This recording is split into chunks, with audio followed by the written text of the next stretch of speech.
from the oldest city in the USA, St. Augustine tonight, with our guests, Jorge Peña, Rabbi Shapiro, musical guests, the WilloWacks,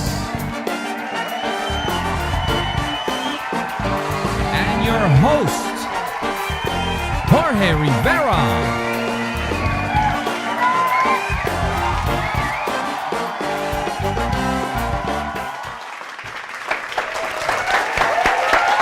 Here we are. Oh, yeah. Oh, what a lively crowd. Oh, my. You know, after the week we've had, boy, the week in the news has been amazing. I mean, I saw LeBron James, they vandalized his house. They sprayed slurs, bad week for LeBron. And last night, the Cavaliers got their tails kicked in by the Golden State Warriors. I mean, they dismantled that poor team. So, yes, if you have an extra Advil, I think LeBron James would be very happy to receive a couple of Advils. It's been a very, very hard week. It's the third time that the Cavaliers and the Golden State Warriors meet. And so it is two teams that are very competitive. And if you like basketball, you're watching the best. Also in the news, really big in the news, the United States has decided to pull out of the Paris Accord for climate change. So that's, I don't know, I'm for the climate. I guess with this new thing happening, I can pump lead gas back in my car, remove that catalytic converter that's been driving me crazy for 30 years, and just smoke the highway again. So we'll see what this, a lot of people are very upset about that. Elon Musk, one of the futurists, I call people like Elon Musk a futurist. He has his SpaceX sending cargo, landing rockets like we used to watch in science fiction movies, back on Earth. We also see him with his electric car. He has Kauai, the island of Kauai now. Elon Musk did a deal where he's supplying the island with solar power. And I think a couple of weeks ago, for the first time, the island of Kauai was able to supply all its electricity from those panels. It's a big place for those panels, and not two panels. We're talking about thousands, we're talking about lots of panels, but they were able, without burning anything. So he, very angry, he quit all the advisory councils he was, that the president was on.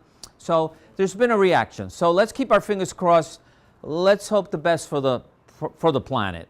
Yes, on other news, Google, if you know Google, the guy who invented the Android software, that we use on phones that are not iPhones, for instance, he left, and now he started his own company, and they just put out a new phone, $700. What does this phone? It's very impressive. Instead of an aluminum body, it has titanium. Instead of the camera system, very sophisticated. Also, it has these magnets on it, so you can attach things to the lens and do a lot of things if you're into movie making or taking photos. It's very impressive. It's $700 though, and I don't know how you get into a market where there are already so many cell phones out there. I talked last week about Nokia putting out a dumb phone, the old phones that we used to have. That, as if there aren't enough phones out in the market. So, I don't know. From the Norwegian front, the Norwegians have been able to do a notepad that it feels like paper. And you use the stylus, and it feels that you're using, you see, when I take notes, I'm old school. I love a number 2 lead pencil and a notepad. I love it. I take it everywhere with me, right? Oh, we're having a meeting. All right, I bring my notepad and my number 2 pencil. This feels exactly the same way. They say it's very impressive. As you feel the notepad, it feels you're feeling paper, and the stylus writes like a number 2 pencil. So that's very impressive. So that'll be out in the market. Another thing that's out there that I thought was very interesting is Estonia and about 14 other countries are now voting online, which means just like you you know, buy something on the internet, you transfer $1 million from your Swiss account to your account here, you can vote online, which means you don't have to worry about traffic, long lines at the poll, scraping ice off your windshield, and we could go on and on and on. So I think this is great. Whether we'll follow that, Great Britain now is thinking about it, and we'll see if that's the future. You just get on the website, bing, click the little box, and you vote it. And I think that would be great. Participation, in my opinion, would be great, and we'd have great dog catchers in town. Okay, so keep that in mind. This will change the whole dog catching situation, at least here in St. Augustine. And my last little piece of information is that, you know, there are all these superbugs, and all these antibiotics are fighting the superbugs, and this is a big problem because you'll have this terrible infection. They'll put on this, the best antibody they have, or antibiotic, and it does absolutely nothing. Well, scientists here in the US went and took an old antibiotic, re-engineered it. It is now 1,000 times more powerful than what it was. But they're going to have to take 3 to 4 years before it's out in the market. But it gives a lot of hope for all these new diseases that are based on bacteria that create havoc in the body. And now probably 3 to 4 years we'll have something to fight that. But don't fight any infection here, because we have a great show. Our guests today are just amazing. And let me mention our the people who support us, like Foxtrot Studios, like Garrett Brothers Home and Decor, and today's caterer was Larenzia. And our guests, which are Jorge Peña from the Music Festival. We have Rabbi Merrill Shapiro from Jewish Historical Society. And our musical guest, the one and only, the WilloWacks. And we'll be back after these messages, and we're going to hear a little bit of the WilloWacks when we come back. Stay tuned. At St. Augustine Distillery, we're part of a new generation of American craft distillers. Family owned and operated, we are committed to making the best possible spirits using local agriculture. Our distillers make everything by hand, from mashing and blending to distilling and tasting each and every batch. We distill and bottle everything we sell, making sure that the spirits are just right before barreling and aging. Bottled by real people, we love showing our guests not only what we do, but why we do it. We're passionate about educating our guests to not only what goes into each bottle, but how to make the best possible cocktails. We love St. Augustine, and thanks to your purchases, we're able to give back to the community and help local organizations each and every day. Thank you for your support. Thank you for your support. Thank you for your support. St. Augustine Distillery, handmade with pride in the nation's oldest city. At Martinez & Associates, we can help you with many things. Number one is income for life throughout your retirement, which is very important. Number two would be Medicare choices, which are very confusing. Number three is a legacy for your loved ones. And finally, keeping you independent throughout retirement. My name is Tuli Martinez. Call this number. Y hablamos español. In her special way, and I just have to say, in my life, I love that woman, 'cause she's more than I deserve, and she gets me where I live. I'll give all I have to give. I'm talking about that hummingbird. In any industry, the best-known product is the one most frequently purchased. Think of industry leaders like Coke, Nike, and Starbucks. It's true in real estate too. The most successful realtors have strong personal brands. In fact, branding is especially important in the real estate industry. The National Association of Realtors tells us that reputation is the most important factor when choosing an agent, and another word for reputation is brand. It's not who you know, it's who knows you.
So we're back after those messages, and the WilloWacks were very impressive as usual. Yeah. I'm here with Jorge Peña. I thank you so much, sir. Thank you for having me, Jorge.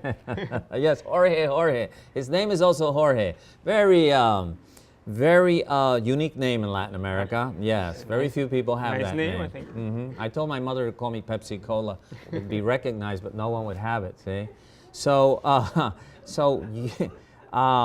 I met you, I guess, first time when I was here and I was covering the St. Augustine Music Festival.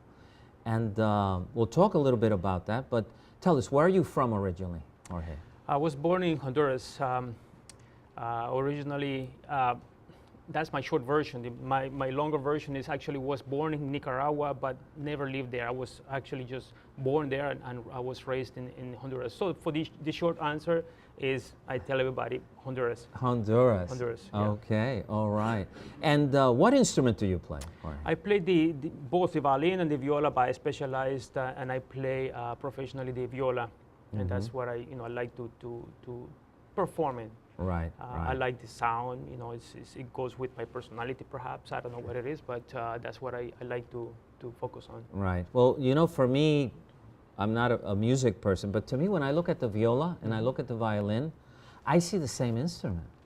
Well, you are correct. It's basically the same instrument. It's one of those things that even though we call it is within the violin family, the viola actually precedes the violin. The name violin actually means little viola. So the viola actually was invented first. The fact is that through the years, the makers found that by making the instrument smaller, it has more power. Back in the days where there was no electricity or you couldn't, plug in your instrument, that was a huge deal. You were able to perform in spaces that the sound would actually carry through. Right. So in a way, the viola was, set aside, and it was predominantly used for middle roles. The viola fills in where. If you are considering, for example, like a choir, the soprano would be the violin, and the alto or the tenor would be kind of like, actually the alto would be the viola. Okay. The tenor would be the cello, and the bass obviously would be the bass. So that's the role that these instruments play. Wow. Yeah, I think the spaces, when you travel to Europe and you go to these palaces, these places where they had these concerts were huge. So I guess you did want to project, That's right. whether it was that or opera or whatever, singing. So now, where did you decide as a young man that the viola was going to be your instrument? Good question. I never knew what I was getting into, but until I was actually playing very advanced. I started by accident. Actually, my sister wanted to play the cello at request of my mom. Okay. And so the whole idea was that the older brother was going to walk her to the music school, and so that was my chore. And I thought, well, I'm going to learn something here. Might as well use my time wisely. And I had no background or anything, so I just kind of went in. Gave me some kind of aptitude test, and so for like about 6 months, they taught me, the basics of stuff. At the end of that, they gave me a test, see if you have the talent, I guess. Right. So they say, okay, you're in. So I started learning how to play the instrument. Initially, all I knew actually was the violin and the bass, mainly because I have seen it on TV. I think. So, but I was sold on playing the violin, right? So I go in, and the person who is supposed to assign the instruments to me, his first thing is, let me see your hand. So, I go, I'm a teenager. I said, oh, you're going to be good for bass.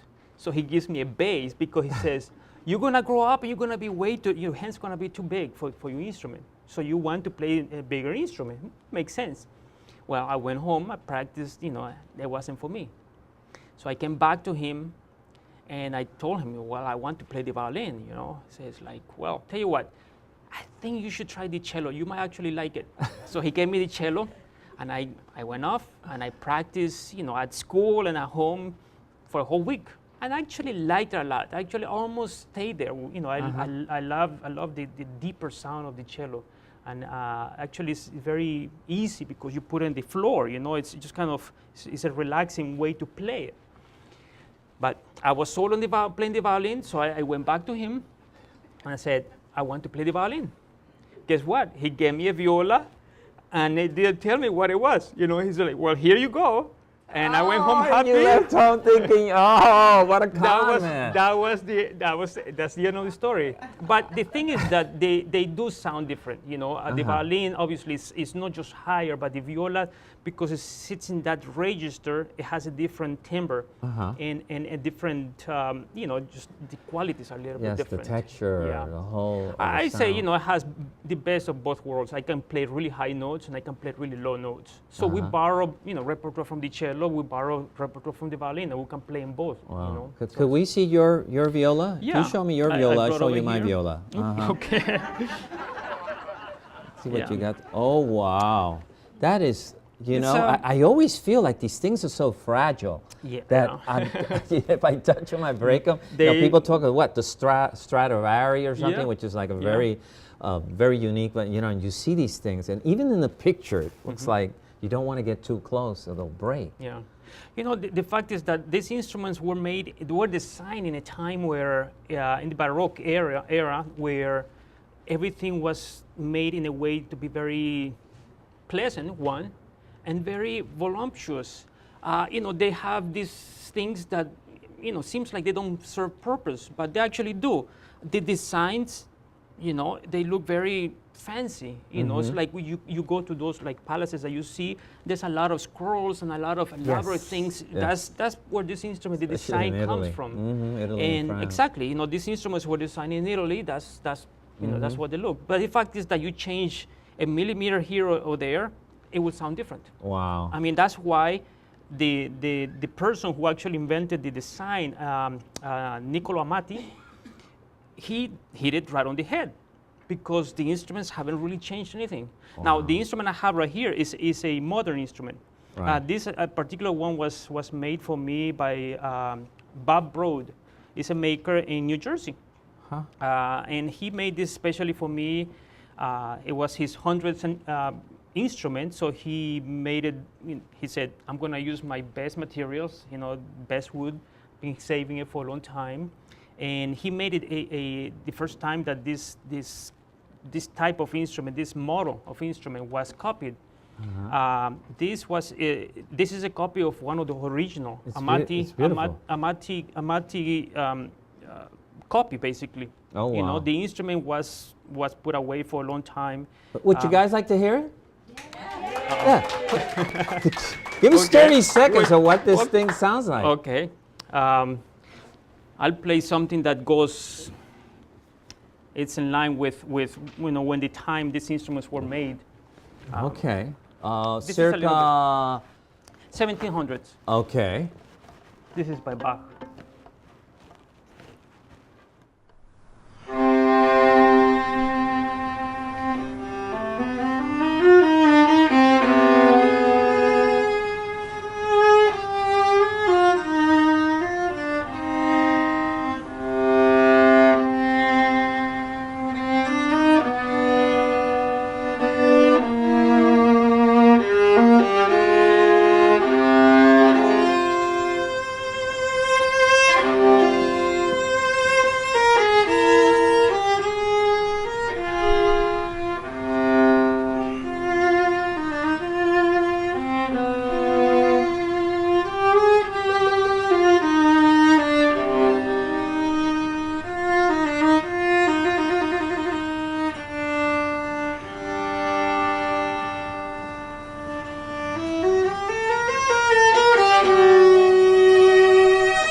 unbelievable. Thank you, Yeah, Jorge. move your chair a little bit closer Yeah, to me. yeah. Oh, the cameras can. Sure.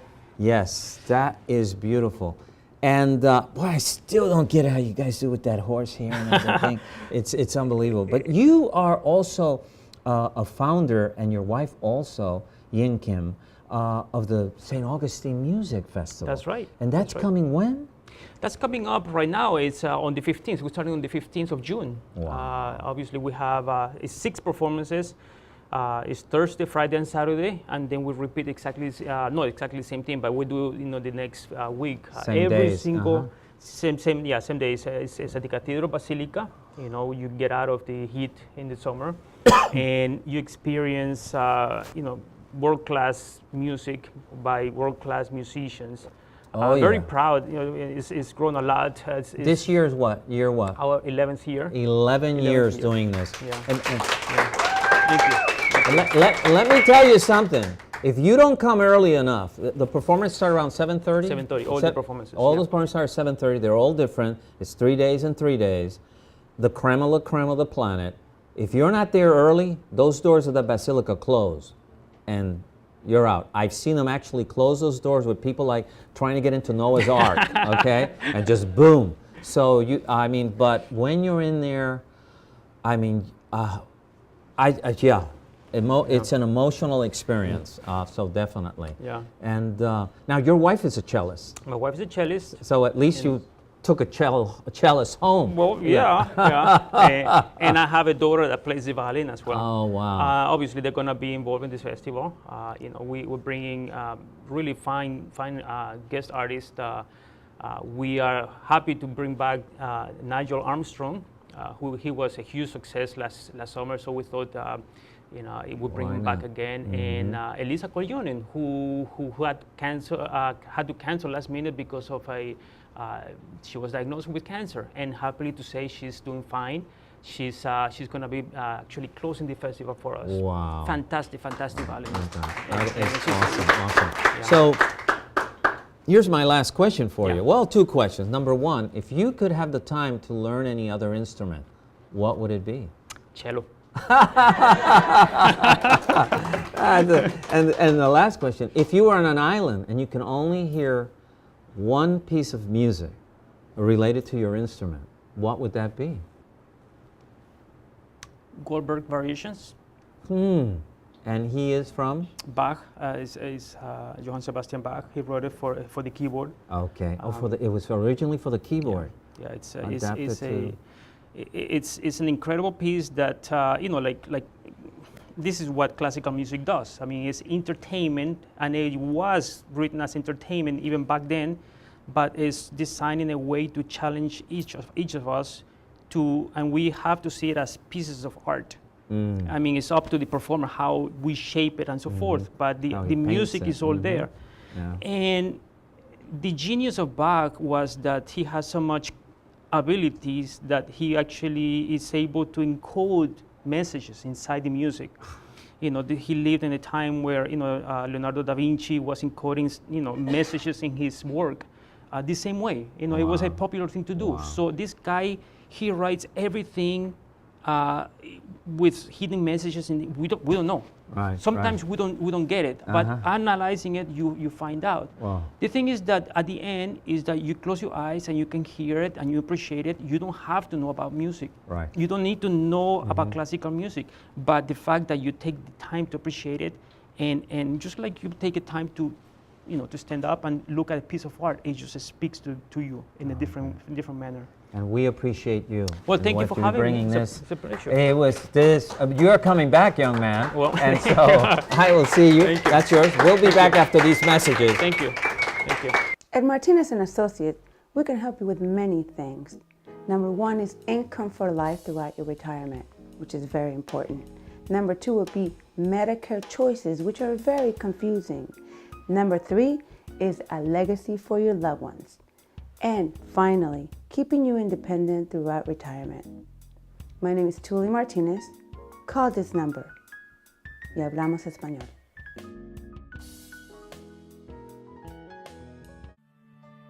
At St. Augustine Distillery, we're part of a new generation of American craft distillers. Family owned and operated, we are committed to making the best possible spirits using local agriculture. Our distillers make everything by hand, from mashing and blending to distilling and tasting each and every batch. We distill and bottle everything we sell, making sure that the spirits are just right before barreling and aging.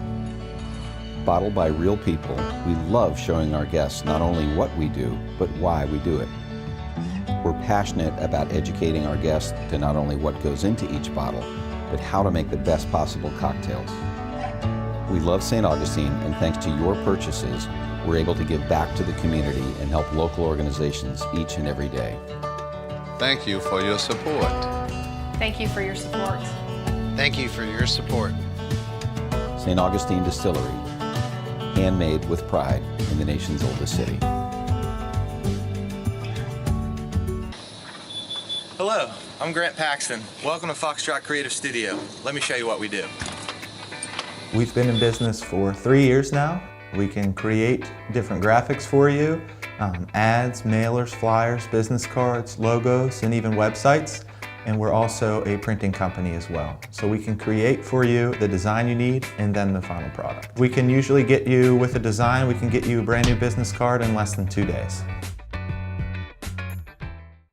In any industry, the best known product is the one most frequently purchased. Think of industry leaders like Coke, Nike, and Starbucks. It's true in real estate too. The most successful realtors have strong personal brands. In fact, branding is especially important in the real estate industry. The National Association of Realtors tells us that reputation is the most important factor when choosing an agent, and another word for reputation is brand. It's not who you know, it's who knows you.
We're back, ladies and gentlemen, after having Jorge Peña.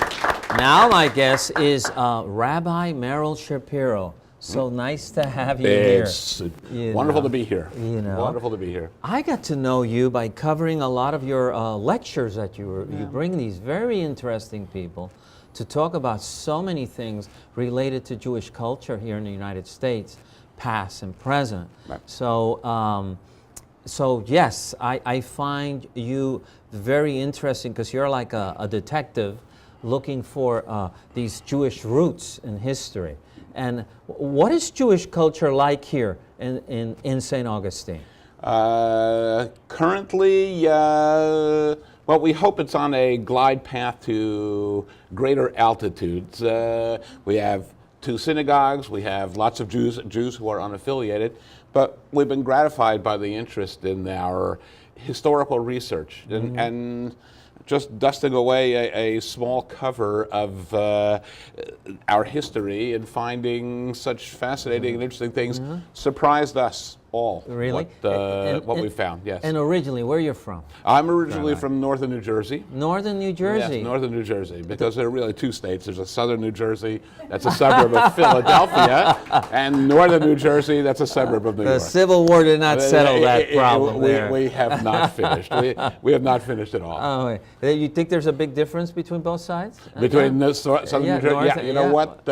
I happen to have worked in summer camps, and we found that kids from the New York metropolitan area, the northern part of New Jersey, they play a lot of basketball. And the kids from the southern New Jersey, they play a lot of baseball because there's more room there. But in New York, they're sort of jammed in, so they only have local basketball. It is a very different world, yes. And you're a rabbi? I am a rabbi. I'm a rabbi. Now, are you practicing, retired? I have retired. Okay. I am retired, and of course, because of the Jewish history of St. Augustine, find myself busier in retirement than I was when I was working. And when you look at Jewish history, who's probably the oldest person you found that was of Jewish roots that came here from the New World? Well, the earliest, we happen to believe that on September 8th, 1565, with the founding of St. Augustine, that there were in fact Jews who were forced to suppress their identity, but nonetheless were there, and we find that they engaged in certain activities and did certain things that leave us clues. A very simple example, well, there are several examples. When Pedro Menendez de Avila leaves Cadiz in Spain to come to the New World, he has a manifest of people who's on his payroll, by the way, and who's on the king's payroll. But the reports in his log that there were contrary winds that blow him back to shore near Fort Sebastian in the very tip of the peninsula. And that night, between 150 and 300 undocumented people board his ships to come to the New World.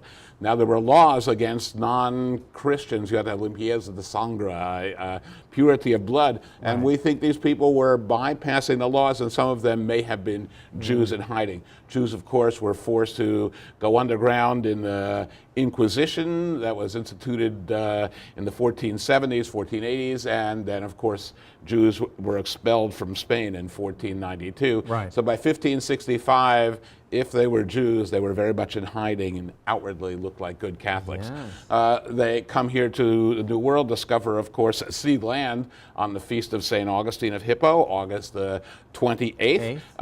Engage the French at Mayport, Fort Caroline, but then come back. But Pedro Menendez de Avila does not set foot on land until September the 8th. So 10 now, days go 10 days go by. Now, for those who are sophisticated enough, we're using a Julian calendar, not the Gregorian calendar in use today. Those 10 days, if you coordinate the calendars, happen to be Rosh Hashanah, the first day of the Jewish year, in which we engage in 10 days of repentance, ending on the Day of Atonement, Yom Kippur, and then we go and return to our business. And those 10 days, we have asked scholars, what was he doing? Why did he wait 10 days? They're not really sure. Oh, wow. And by the way, the ritual of that Day of Atonement was that the high priest entered the Holy of Holies, and the one time of the year he pronounced the otherwise ineffable name of God, the sacred name of God. Okay. In Spanish, he pronounced the El Nombre de Dios, and that's why the mission, no one has been able to explain exactly why the mission is named Nombre de Dios. It was likely that it was named after an Indian village that was called Nombre de Dios. So why was the Indian village called Nombre de Dios? No one's really sure. Wow. We offer that as an explanation. We have no proof. Right. It's almost like historical forensics here. Exactly, and we're waiting for refutation. Anybody can refute us if they'd like and say we're crazy. We will be happy to listen. And those are but a handful of clues. There are lots of clues around, Wow, so it was, yes, I guess those Jews were called conversos? They were called they have many names. Conversos, they were crypto-Jews, Jews in hiding. In Hebrew, the ancient word for them is called anusim, forced ones, that they were forced to leave their Judaism behind to become Catholics.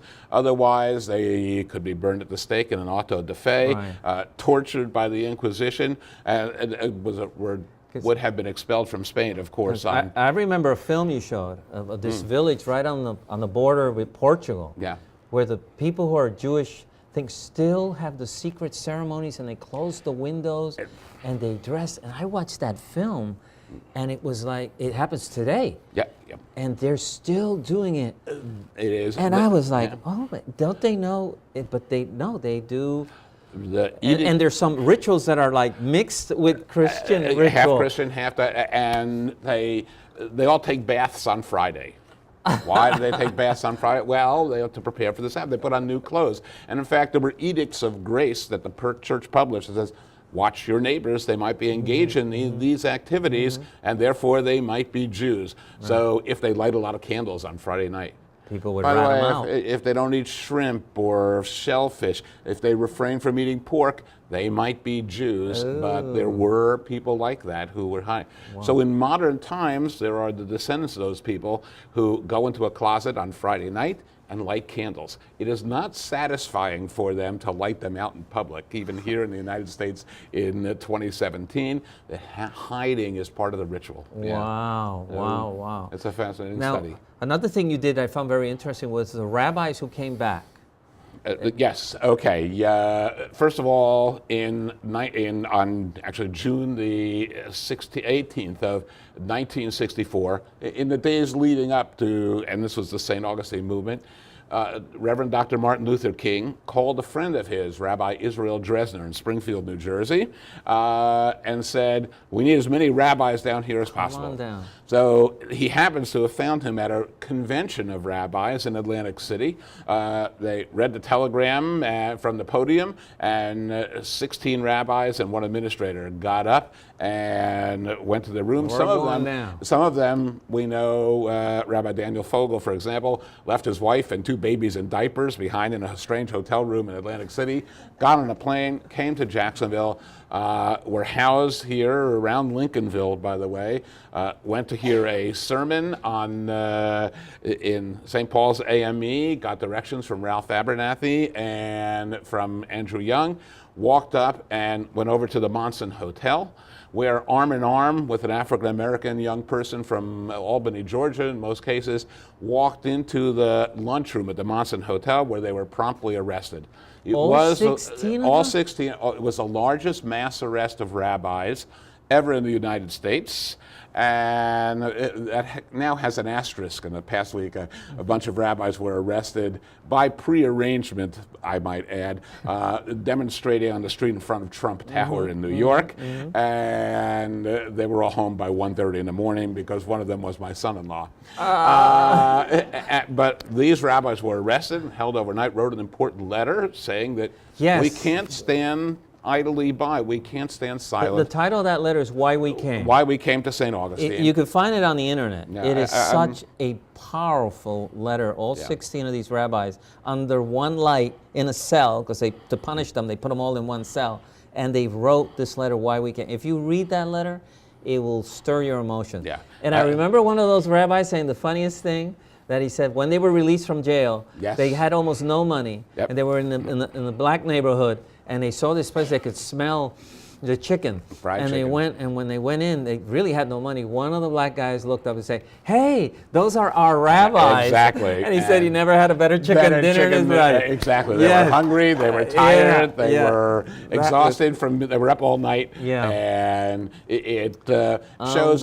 And by the way, as you look around the country, there's no real geographic location that speaks to the interaction between Jews and African Americans in their quest for civil rights. Jews helped find the NAACP and CORE and even the Southern Christian Leadership Conference. Despite its name, Jews were involved. But there's no look. So we are seeing St. Augustine as the locus, the place where you would come to discover the interaction and the connection between Jews and the civil rights movement. I thank you so much. And I will have you again. You are an encyclopedia. Well, you know what? I must say that our minds are in all sorts of places in the world. Manila, train cars in Portland, Oregon, in Paris, in Pittsburgh. And I don't know why I didn't say Palatka instead of Pittsburgh. But they're all out there. You bring us back. What you do with First Coast TV is something that you bring us home, and your work is very important, and we're all grateful to you. Thank you. I'd actually like the opportunity to come back and interview you. Okay, we'll be back after these messages. Thank you. Thank you. Thank you. In any industry, the best known product is the one most frequently purchased. Think of industry leaders like Coke, Nike, and Starbucks. It's true in real estate too. The most successful realtors have strong personal brands. In fact, branding is especially important in the real estate industry. The National Association of Realtors tells us that reputation is the most important factor when choosing an agent, and another word for reputation is brand. It's not who you know, it's who knows you.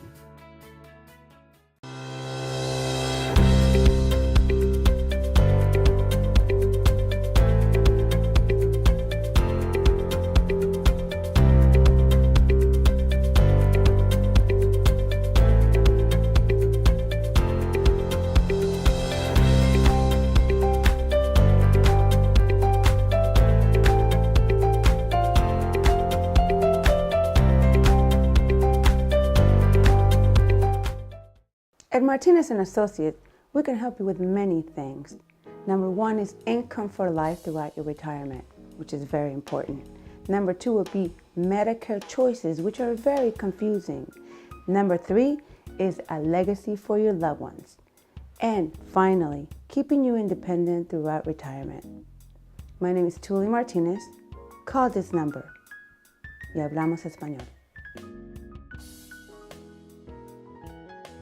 All right, everybody, we are back after those messages, and now we are with the WilloWacks. Yes, Hey. we have Lauren Gilliam. Lauren Gilliam and Micah Nathaniel Gilliam. okay, Micah Nathaniel Gilliam, and you know we know them as the WilloWacks. I saw you guys once perform, and I loved it. You were playing the ukulele, you were playing the guitar. Then a couple of years later, I heard you guys on NPR. It was a show or something. You guys had been invited. I said, look at these guys. They're on the radio already. So it's great. So I love to have you here. Now, the music you guys play is, if you had to give it a genre, what genre would you give it?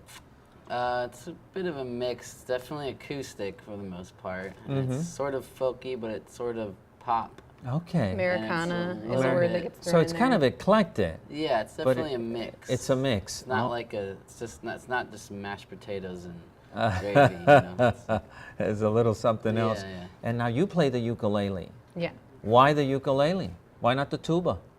There was Well. the tuba first, right? Your sister played. Yeah, my sister does play tuba. Okay, and you play the ukulele. What do you like about the ukulele? I prefer I really like the sound of it, honestly. And I think I took it because it was small and it seemed more simple and straightforward. And it's just kind of got a funny tuning to it. It's a little different than just a guitar. And All right. I really liked the way it sounded. We took to each other well. Is there any reason you would fall in love with anything? Right, right. And you know, it's so mobile. It's like a harmonica in a way. Yes. You could Yeah. take it anywhere with you. Not in your pocket, but I mean, it's that small that you could travel very easily with it. Very easy on your fingers. Yeah, you and could even hook it shoulders. to a backpack and it really wouldn't. Yeah, yeah. There's It's still no big way. enough to be used as a weapon. Yeah. Beat someone with it. And you play the guitar. Yeah. Why the guitar? Probably because I was 12 and it's probably still one of the coolest instruments. It was definitely the coolest instrument around when I was 12 and ready to play. Anyone you saw play that instrument that you said, wow, I think I'm going to stick with the guitar? Yeah, I think a combination of my really cool friend that I looked up to at that time, who was a year older than me, who played in a band. And I was okay. like, his name was Ryan, and he was like really cool. And he was in Nirvana, so I was like 11 or 12, and got Nirvana into was Nirvana. huge. Yeah, They were and huge. I'm from the Northwest, so I was Okay. intermixed Originally with from the where? Olsen. Portland, Oregon. Oh, wow, yeah, that is Portlandia. That's where that's my bread and butter. Yeah. And you're originally from where, Lauren? Chicago suburbs. Chicago, Illinois, the state of Lincoln. Yes. All right. Now, how long have you guys been playing together? 4.5 years. That sounds right. Yeah. I've only been in St. Augustine for 5.5 years, so it was about a year. You've been here longer? Yeah, I've been here 7.5 years now. Wow, wow. And what brought you to St. Augustine? I went to school for glass blowing, which is not the the easiest job to get hired doing, and I got a job offer pretty much as soon as I graduated college in St. Augustine. So that kept you here. Yeah, I was like, if it sucks, then I'll leave. But it was great. Yeah. And you guys, you remember the first time you guys played together? I think that was in college. Yeah. For like the our first talent performance. Show. Yeah. Yeah. Our school put on a thing called what was it called, Retro or something? Encore, where there was a house band and different people came up and sang a song from like the 80s or the 90s, or soundtrack was an option. And do you remember what you picked to play? Two of Us by the Beatles. Two of Us by the Beatles. Perfect. Maybe still. Wow. And then I think our first performance as the WilloWacks was at the San Sebastian Winery. Oh, I heard a story about that there. What happened at the San Sebastian Winery, for those you don't know, is a place, of course, supplies wine, and it's a wonderful place for entertainment and good food, and yeah, it's one of those places we know well here in the city. So you guys were playing there. What did this man do in the middle of that? I think he proposed or something like that. He something, proposed marriage in the middle of the romantic gesture. Oh my! But I mean, how it happened? You stopped the song and said, "By the way, would you marry me?" Yeah, basically. Right in the middle of it. There's a part in the song where it kind of stops. There's like a short lull, and we usually take a breath and go into the end of the song. But in that part, it's about me essentially saying thank you for putting up with me, because I'm an eccentric perfectionist who's hard to get along with sometimes. So it was a heartfelt the song gesture. itself is a nice gesture. What she didn't know is that I had visited Indiana a couple weeks prior and driven up to Chicago without her mom finding out, and talked to her dad to ask for permission. Yeah. That is who does that these days? I mean, she's sneaky. Very sneaky. I even had my suspicions because I called my mom. I was like, "Have you seen Micah at all recently?" She's like, "No." They were all serious. And you were all in Indiana, asked her, and Dad said, "Okay." Yeah. Okay. And so then you got a ring or something and headed back? Yeah, it was a family ring, wasn't it? My grandma's. Yeah. So Wow. And I guess you were shocked. I was genuinely surprised. He did a good job. It was cool because I was very insistent. I'm like inviting friends. I'm like, you really need to come to this. It's gonna be a good show. And then we had to finish the song afterwards. We weren't done. We were still in the middle of the song because we had to finish. And you were very well concentrated after that. Yeah, I'll remember the chords now after he's proposed. Yeah. Oh my lordy lord. Oh. Yeah. And you guys now have a little baby. Wow. It's being wrangled by sweet strangers right now. Thank you so much. How old is she? 7 months. Oh, and her name is? Lyra. Lyra. And I love her middle name, which is? Bowie. Bowie. That was after her. I called Lyra, and she picked the middle Bowie for David Bowie, another legend we lost not too long ago. God bless. Yeah. So now, what places are you guys playing? Right all around? Now, we're playing.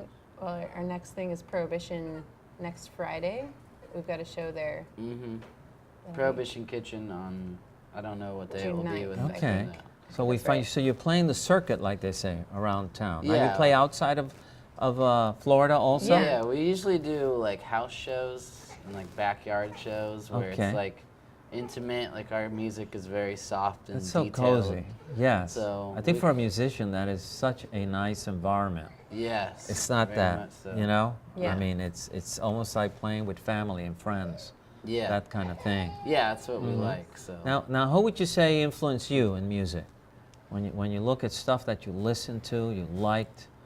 I mean, the Beatles, but I mean, beyond that, I think my favorite artist who uses the ukulele is Tune Yards, who I was introduced to right around the time that I picked it up for the first time, and she does a lot of weird rhythmic chord, lyrical voice sound experiments, and that just kind of opened my mind beyond what you normally just think of as ukulele. Right. So you think Hawaii, you think these cheesy little, you know. And I don't do anything nearly as wild as she does, but it just made me more comfortable with making the ukulele what I wanted to make it and not necessarily what you think of Right. as that. I think some instruments, if someone says bagpipe, what you see is a guy in kilt playing some Scottish tune that's either patriotic or very sad. Yeah. Right? I think you have these images. I saw a Japanese guy with a ukulele play a tango, and my hair just stood up. I could not believe that he can make that thing squeal the way he had it, and this beautiful tango on a ukulele. I was shocked. So that's I see where you're coming from on that. And who would you say influenced you in music? Oh man, so many to name. I don't know. Well, Nirvana was a big influence very young, definitely. I guess. That whole grunge thing. Yeah, it's definitely where I sort of fall back on. If like, you know, a comet was about to hit, that would definitely be like, let's play that would be the last song you hear. Play some heavy punk and smash all of our instruments. I like so much stuff I can't even say anymore. But that was definitely like a formative days. Him and like on the other spectrum, Wes Montgomery. He's like a jazz guitarist.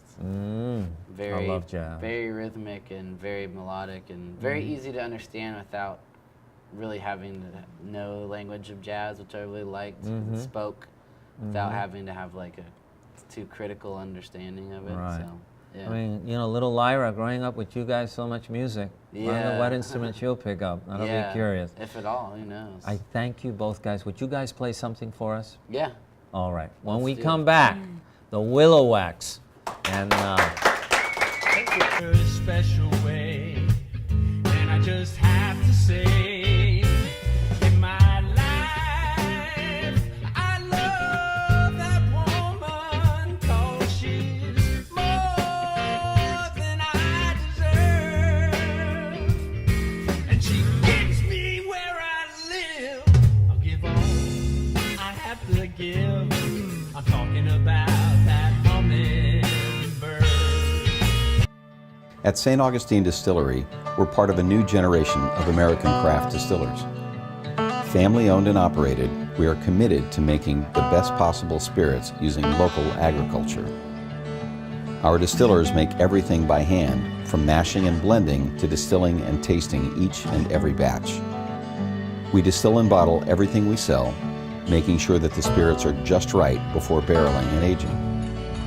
Bottled by real people, we love showing our guests not only what we do, but why we do it. We're passionate about educating our guests to not only what goes into each bottle, but how to make the best possible cocktails. We love St. Augustine, and thanks to your purchases, we're able to give back to the community and help local organizations each and every day. Thank you for your support. Thank you for your support. Thank you for your support. St. Augustine Distillery, handmade with pride in the nation's oldest city.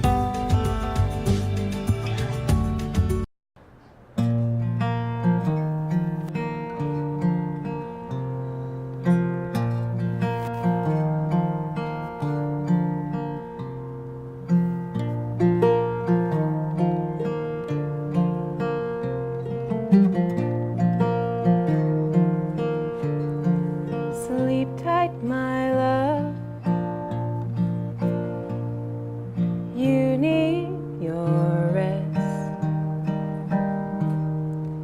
You need to find time to renew, to do what you do best. 'Cause what you do best is most everything. You walk in the room and I'm compelled to sing. You are the stars and I am the eye behind the lens that just points at the sky as you shine through the night. My love, sleep tight.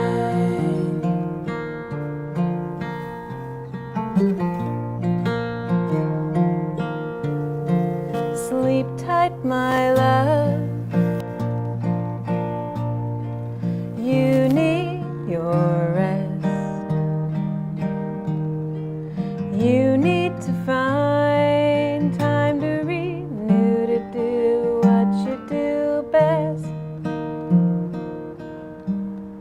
'Cause what you do best is most everything.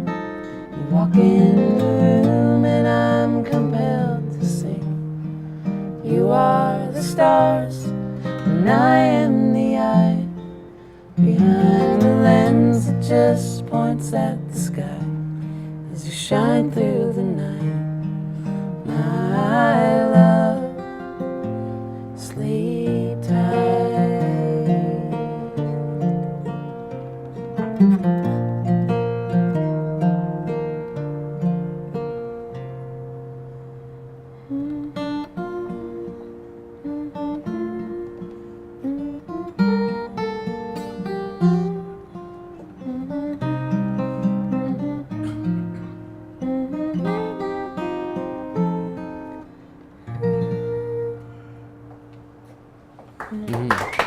Thank you.